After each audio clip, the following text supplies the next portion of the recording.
So, hi guys. Ito na yung pangalawang order ko nitong ganito. Jersey. Personalized ang jersey. So, ito, flex ko muna yung una kong in-order. So, ayan. Maganda yung kanyang lining. Yung kanyang neckline. Ganyan yung style. Maganda yung pagkakatahi niya. Pulido. Ayan. Klarong-klaro. So, small. Itong size na nakuha ko. In-order ko. Ako naman ang pumili. Mas maganda yung kanyang, eto. Kasi pinalagay ko. Ayan. Maganda siya.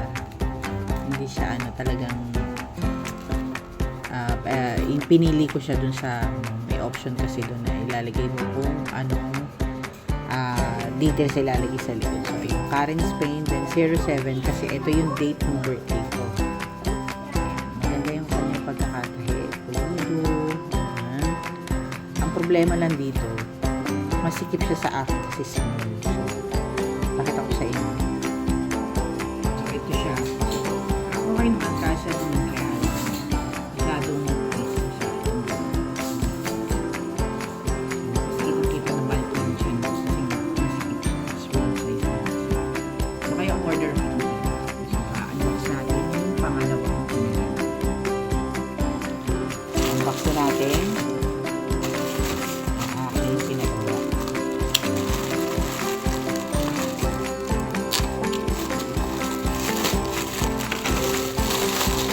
Ang pinili ko ngayon ay red green. Green naman siya. So, parang 1 week almost pagka-order ko. So, ayan. Medium size na siya. Tapos, green. Ayan. O, diba ang ganda? 07. Ay, mas maganda pala yung green combination. Ayan. Tapos, ang ganda. Tapos, ito yung pinaka, kaya excited ako dito kasi yung pinalagay kong pangalan sa likod. So, ligyan natin ng konting surprise. Ligyan natin suspense. So, ayan. 07. Ay, teka.